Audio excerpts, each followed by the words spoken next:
Remember last time we spoke, I talked about a revolution. Well, since that time, I've been struggling with how to bring that about. And then I realized that every revolution starts in here and here. And so, where do I start? I look at my words and I always know that I want to push myself. I can't accept even my own personal status quo. I've got to always be moving forward. I've got to try something new. I've got to take myself down those alleys that might be uncomfortable. They might be dark and there might be strangers and strange things going on. And I've got to use those things to improve my art. And I thought, well, how can I do that? I mean, every time I sit down to write in a book, I'm either caught up in the middle of that book and I can't drastically change the style of the book.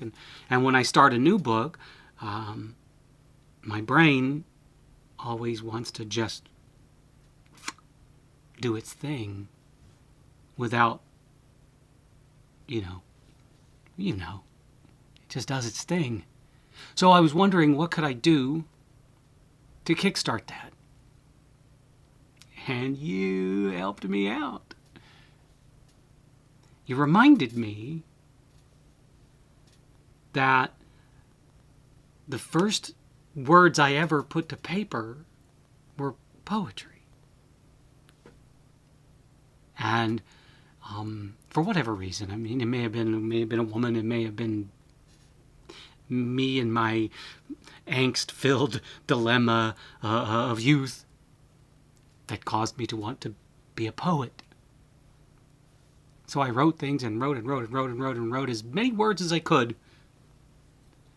And I thought, what if I returned to that? What if I just started writing poetry again?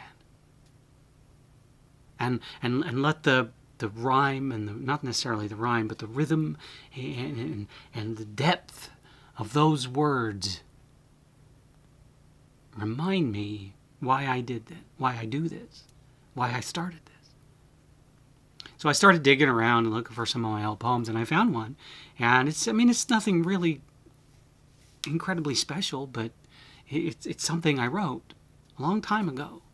And I thought that I would read it to you so that you in turn could then work your magic on me. And we sort of, jumpstart the special again. So, without further ado, I'm going to read this to you, and you can suffer through it. Okay? All right. The poem is called Return to the Grave. Dance with me, my love, upon this grave we've dug together deep within the heart of midnight, among the ghouls, ghosts, and gloom.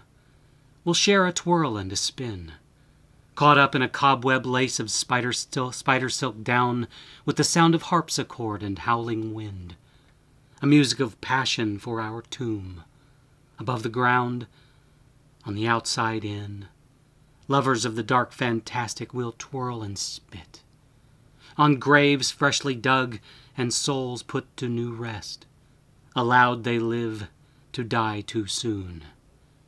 Give unto me your threads of desire, while life succumbs to death, and hope grows cold. I'll ravish your remains and suckle your meat, and retreat back inside your womb.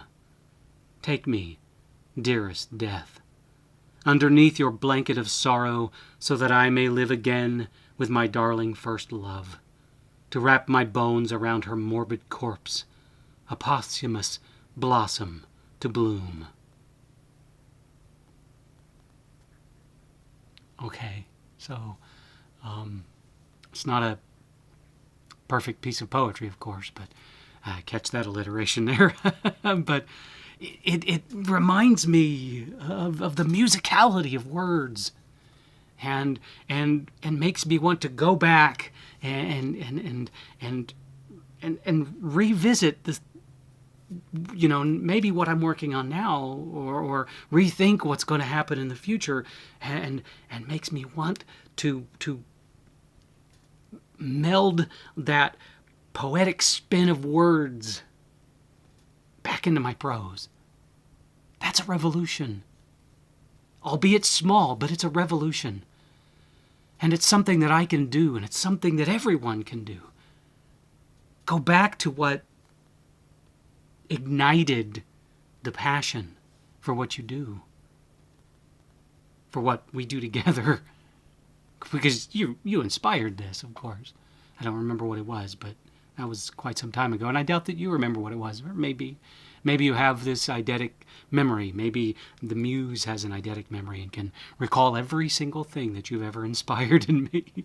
I hope not, because, well, let's not go down that road. Anyway,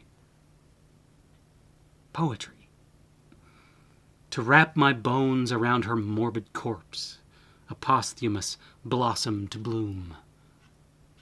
There's a rhythm to that I want my prose to contain.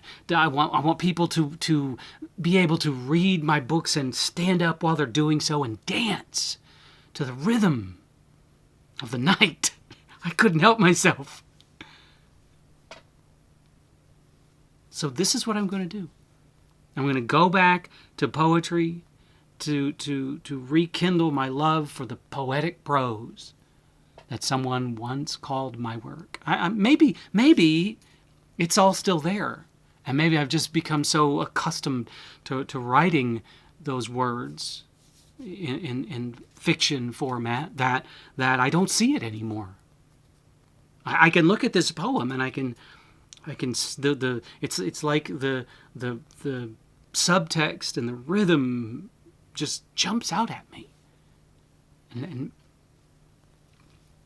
maybe the same thing happens to those that read my books. I don't know, but this is going to help me, I think, going back to where it all began, you and me. So we're going to get a little poetic for a while. I don't know about you, but that sounds a little exciting to me. Okay, well, with that said, let's get to